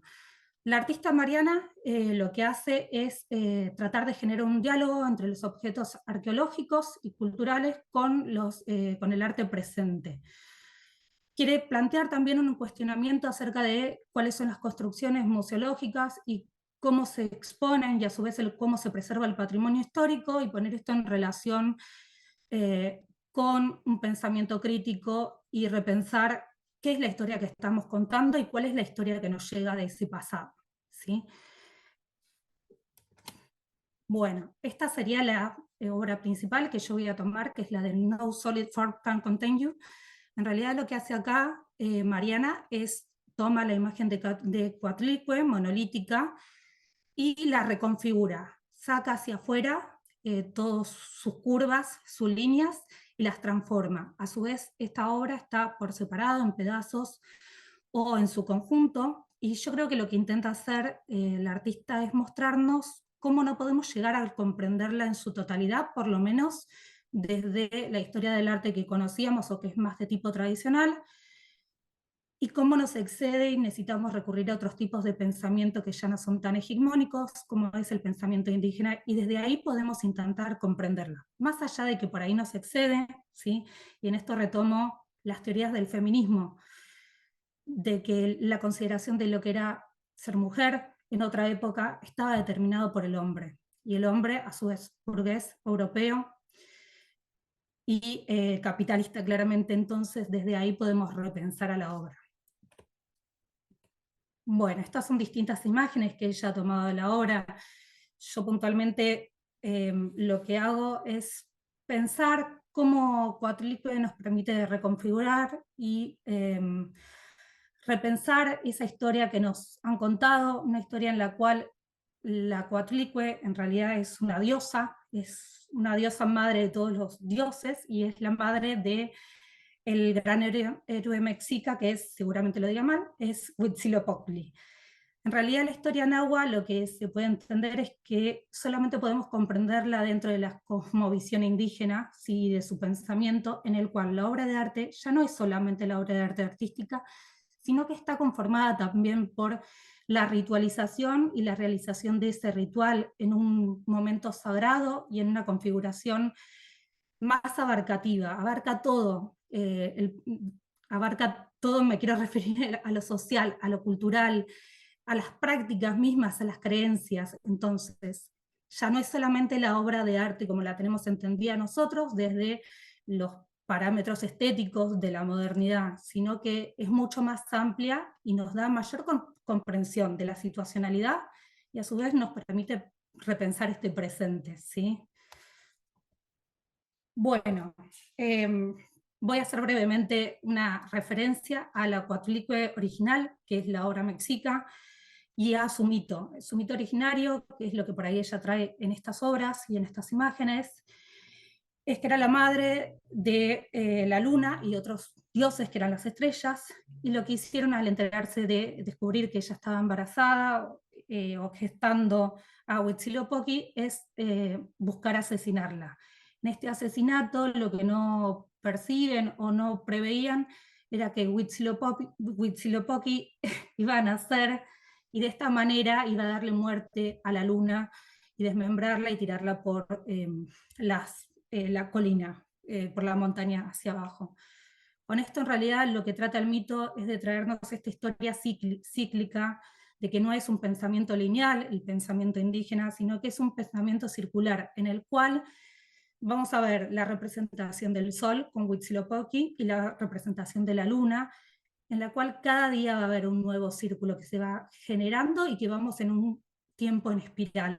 Vamos aprendiendo de nuestro pasado para generar un presente y un futuro. Bueno, acá traigo una de las frases de Gloria que a mí me gusta mucho y trae esto de pensar a Coatlicue como esa mujer, esa persona que excede, ese otro que excede lo que ya había sido impuesto por el pensamiento colonial y el pensamiento heteronormativo. Lo que plantea es que, perdón, lo que nos plantea es que ya no podemos pensar a la mujer como ese otro que había sido definido en un pensamiento colonial y en un pensamiento heteronormativo, eurocéntrico, centrado, sino que hay que pensar esa otredad como un espacio, ese espacio que antes era de oscuridad, nos da la posibilidad de repensarnos a todos y repensar nuestro arte desde Latinoamérica de una forma mucho más amplia, en la cual ya no estamos atados a esos aprendizajes que tuvimos de la historia del arte más tradicional, de tipo de la modernidad, sino que podemos unir los pensamientos de los pueblos indígenas y a su vez, por ejemplo, otros tipos de saberes, los saberes del feminismo, para reconfigurarnos y pensar esa historia que nos llega hasta nuestros días. Esa historia que nosotros damos y repetimos y enseñamos o sea, a las generaciones venideras. ¿Es realmente la única historia o en realidad es una construcción que nos trajeron hasta este momento para afianzar un tipo de gobierno o una hegemonía, un pensamiento histórico concreto? Incorporar desde la antigüedad, este arte americano nos permite traer estas formas nuevas de comprensión o formas que ya existían pero que nos han sido ocultadas. En este desocultamiento o en esta revelación lo que tratamos de hacer es pensar desde un posicionamiento marginal, desde este posicionamiento alterno, y desde estos lugares de los límites en los cuales estuvieron históricamente relegados, el arte contemporáneo y más precisamente este arte que puede ser feminista y decolonial al mismo tiempo. Lo que hacen ambos es no proponer en sí diferencias aisladas, encasillarnos en grupos aislados, sino es que a través del reconocimiento de esta alteridad y de estas diferencias, posicionarnos y construir un discurso que se contraponga a este discurso hegemónico, ¿sí?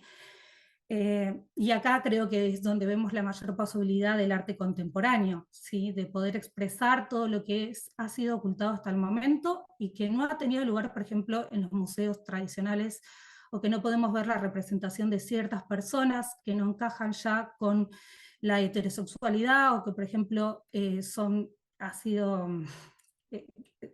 perdón, o que, por ejemplo, traen de pueblos indígenas, diversidades, digamos, hacerlo mucho más comprensivo.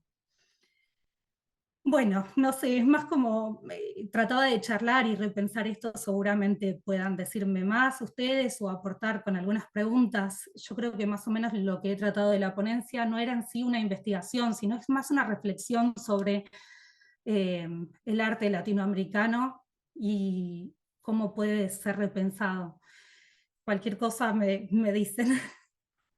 Creo que en el texto que justamente yo fui quien lo leyó en la primera parte, eh, hablas acerca de la idea de retomar la idea de algo, digamos, precolonial y que se siga utilizando al día de hoy. Me pareció que en el texto enfatizabas en la importancia de esto, eh, tanto como un medio ya reconocido, o sea, como una imagen ya reconocida en determinado territorio, pero también Sí. como unos símbolos que eh, permanecen y tienen una importancia. Me gustaría preguntarte a partir de una imagen seguramente reconocida en México, un símbolo para muchas personas, ¿cómo consideras tú, desde una visión como de la historia del arte, qué responsabilidad tiene la historia del arte de retomar una imagen que tiene una importancia para una cultura y es tomada en algunas oportunidades para dar otro mensaje. Es que creo que en el texto tú hablabas de cómo se manipuló la historia de esta diosa.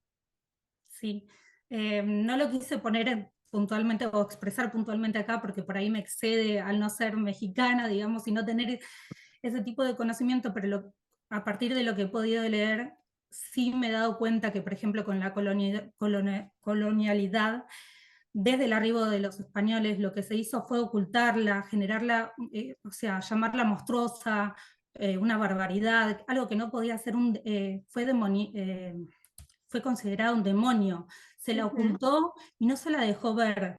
Y después, más hacia principios del siglo XX, se retomó esta escultura y se la trata de configurar en la construcción de un relato histórico y de una identidad mexicana, por así decirlo, que retomaba eso del pueblo indígena, de los pueblos indígenas como conformantes de esta identidad mexicana, pero a veces se omitía hablar de esta relación en la cual hubo una aniquilación de esos pueblos o lo que estuvo detrás de esa configuración de la historia. Eso es un poco lo que yo hablaba en el artículo y bueno, creo que se ve en casi todos los museos, no solo en México, sino acá también. Es esto mismo, de cómo hay un relato histórico que está detrás y que es muchas veces manipulado de un lado para el otro para afianzar, digamos, distintos relatos oficiales. Por ejemplo, también había visto con Silvia Rivera Cusicanqui que trae esto del multiculturalismo oficial y ella lo rechaza y se queja para decir que es como una tolerancia light que existe hacia esto que decimos lo diverso, lo incorporamos a nuestro diálogo, pero no cambiamos en nada. No estamos cambiando la historia del arte como es contada. Lo incorporamos, pero hasta ahí, limitándolo y no dándole voz, porque también esto requiere que se le dé voz a los pueblos indígenas, a las poblaciones indígenas y distintas diversidades, y que puedan expresar desde sus opiniones que fueron desoídas y ocultadas por mucho tiempo.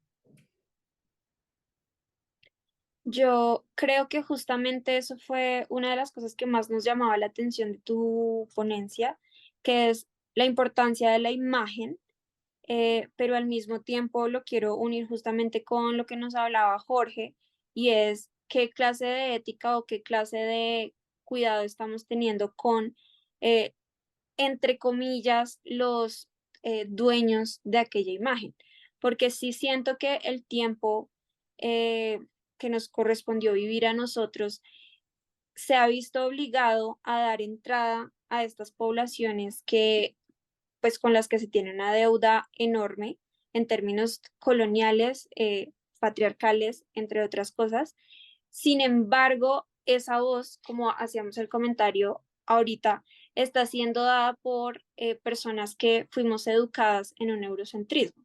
Entonces, yo este año me he preguntado mucho porque veo todo el tiempo que se están abriendo más espacios de exposiciones con arte indígena, que no necesariamente es hecho recientemente por un artista indígena, sino puede ser artefactos que ahora son puestos en las instituciones como para resaltar esas culturas.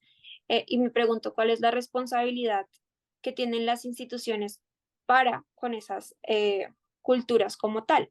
Me gustaría preguntarte a ti, Bárbara, tú eres abogada, además, entonces, ¿Sí? ¿piensas o como, no sé cómo preguntarlo, pero Justo, cuál crees que es una consecuencia de la utilización de estas imágenes, pero la no necesariamente inclusión de estas culturas en el panorama actual? Mira, justamente esto que me estás preguntando todavía no, es un tema que vengo pensando para mi tema de tesis de la maestría, y puntualmente te voy a traer el ejemplo del Museo Nacional de La Plata, que es fundamentalmente un museo de ciencias naturales y en el cual se pone en una sala que se llama la sala de etnografía. Tenemos los objetos de la cultura de nuestro país y de otros países puestos en vitrinas en las cuales no ha participado en ningún momento los descendientes de esas poblaciones, ¿sí? Ya. Entonces, a su vez tenemos una construcción de un relato que es muy estereotipado, Ujú. más allá de que encima en esa sala vos tenés una parte posterior en la cual está incorporado el archivo que tenía Perito Moreno, que formó parte de esta campaña del desierto, que llevó al exterminio de estos pueblos originarios. Eso ya es encima una forma no dicha de lo que hay de la historia que nos está contando. Y no solo no participar en cómo se expone esto, sino que también considero que tiene que haber un reconocimiento de cómo llegaron a adquirirse estos objetos, porque estos objetos fueron adquiridos a base de aniquilación de personas y de pueblos, se los aniquiló hasta el completo. Entonces, más allá de que pueda ser devuelto, o por ejemplo se pueda establecer tipos de curadurías o de exposiciones en las cuales haya intervención, pertenencia, rotación, por ejemplo, también de estos objetos, lo que tiene que haber es un reconocimiento de cómo se adquirieron y decir, si en los archivos no se puede probar que esto se adquirió de una forma legal, que es lo que suele suceder, tiene que haber un reconocimiento y devolución, por lo menos legal, de estos objetos a sus pueblos originarios. Es un tema de tesis que va a estar en elaboración por mucho tiempo, obviamente, porque como ven estoy en segundo año, pero bueno, me interesa mucho pensar esto de la restitución Sí, como un reconocimiento, eso es lo más importante que existe hacia esos pueblos. Y darle participación en la formación de colecciones y de cómo se presentan esas colecciones. Porque por ahí nosotros no podemos entender la parte ritual de esos elementos, pero sí es requisito necesario para exponerlo, porque es parte conformante de ese objeto, su parte ritual. Entonces, eso los sí. pueblos nos lo van a poder dar. Y pensando en el miedo que nos exponía ahorita Jorge, que tenemos todos los historiadores del arte, y es dejar la idea de hacer historia del arte, me parece como el punto clave en esta conversación, y es: los museos son una institución eurocéntrica.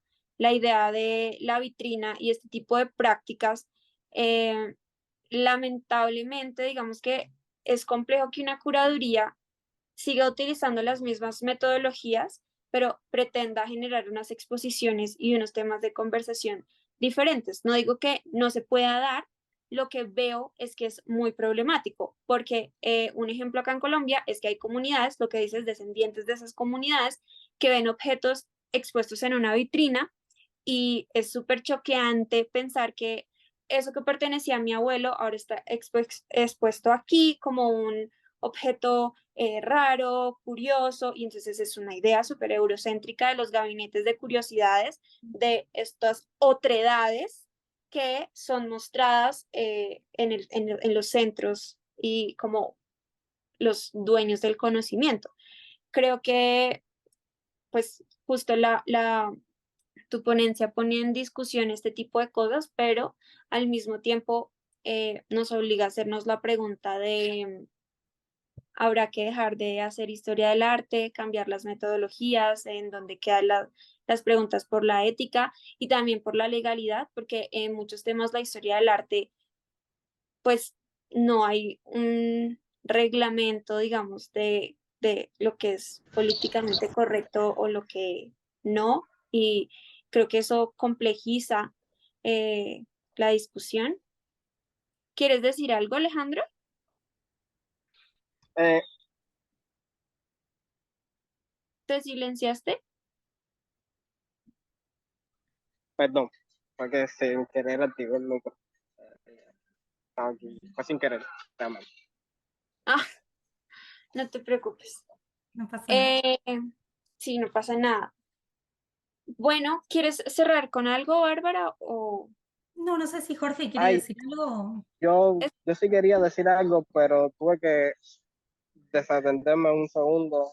Eh, Me pareció, primero que todo, Bárbara, muy interesante porque nosotros tenemos un semestre de arte latinoamericano, que entonces, 3 semestres, vaya, de arte latinoamericano.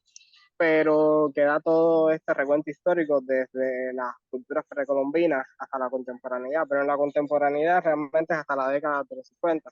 Entonces, ver estas obras que se reapropian de los símbolos precolombinos para un discurso más enganchado con la colonialidad, los estudios de género, es muy interesante. En ese sentido, me gustó mucho la presentación, cómo da un panorama de lo que está sucediendo, o sea, de una arista o de una temática dentro del panorama mucho más. También me parece muy curiosa tu formación como profesional o sea, desde el derecho, que transita al arte, y es algo o sea, para mí es muy raro porque casi siempre estas personas que llegan al arte vienen de otras esferas como lo es la sociología, la historia más apegada a los hechos sociopolíticos, no al hecho histórico, o desde la comunicación, o sea, el periodismo, eh, la bibliotecología o ciencias de la información. Pero bueno, sí, nada, eso. Bueno, gracias Alejandro. Yo creo que para mí lo principal fue empezar a aprender derechos humanos y entender que abarca todo. Los derechos humanos se aplica a todo y, digamos, esta cuestión de los problemas legales, yo creo que realmente no existen porque tenemos, desde los derechos humanos podemos llevar a contemplar esta restitución. Entonces, superamos todas las leyes nacionales que puedan existir. Claro. Dale, Jorge. Gracias. Ay, no sé, hubo como varias cositas de tu presentación que creo que dan también mucho para qué hablar.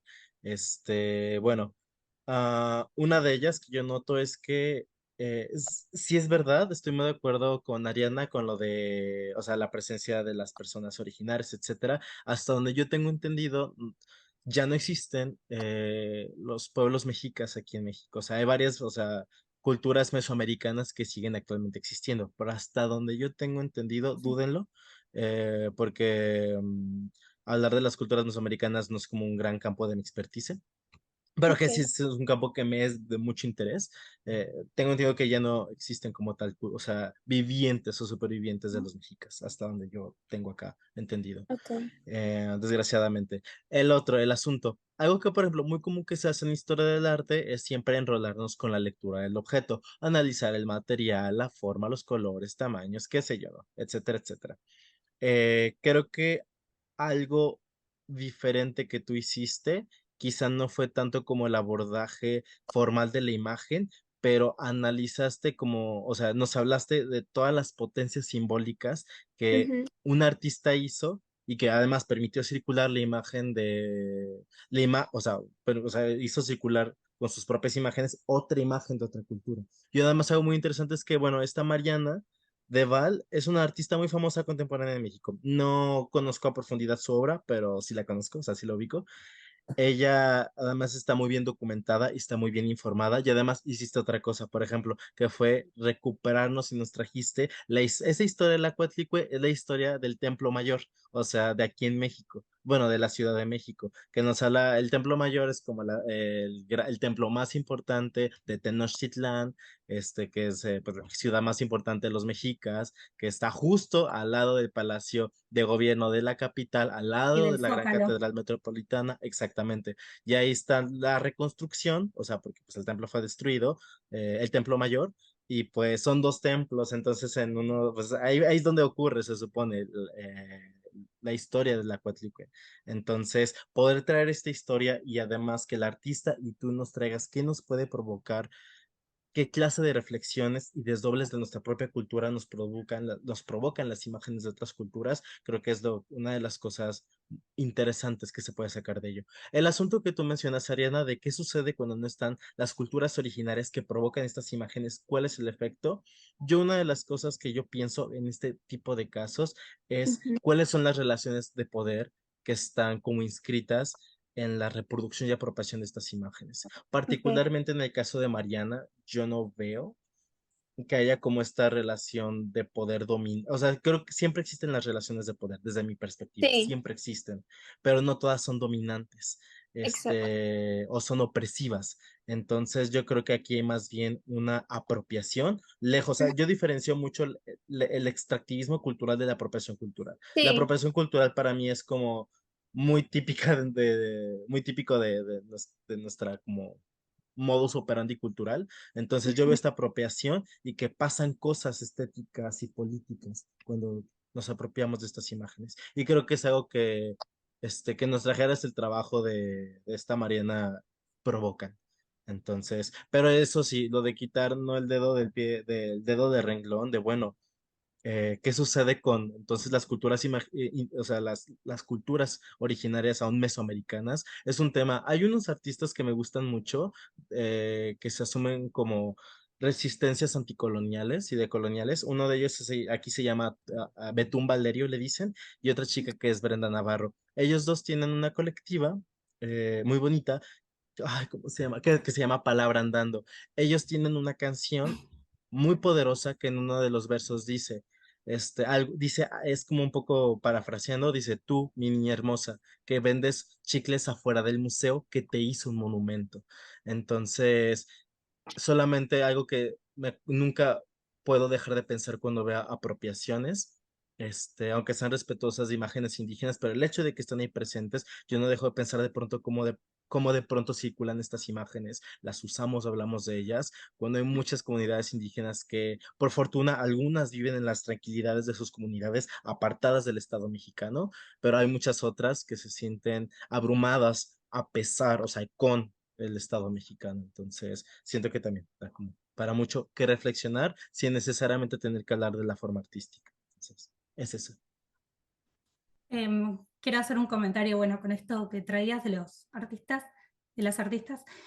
Puntualmente acá en la Argentina existe un grupo, un colectivo que se llama Identidad Marrón, que también tiene esto mismo de tratar de, asumiéndose descendientes de estos pueblos, lo que hacen es repensarse cuál es el imaginario que existe detrás y a su vez cuál es la representación en los museos. Y se cuestionan desde ahí toda la historia del arte. Y está buenísimo, es algo que se está tratando de hacer hoy en día.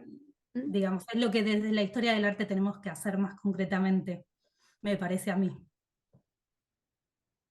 Muy interesante y completamente tiene que ver con el pensamiento decolonial, las escuelas del sur, eh, la obra de América Invertida, que pues nos apropiamos como de estas ideas.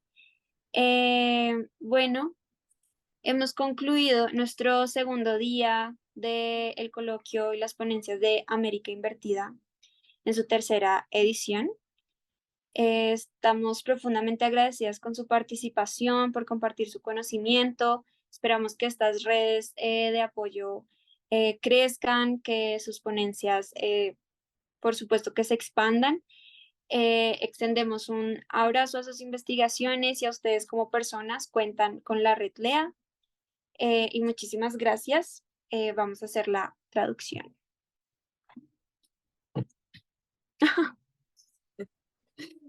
Eu gostaria de enviar um coraçãozinho também e agradecer pela participação dos 3 pesquisadores que participaram hoje, pelas ricas discussões e trocas que trouxemos para enriquecer esse diálogo entre América Latina, da América Latina para a América Latina.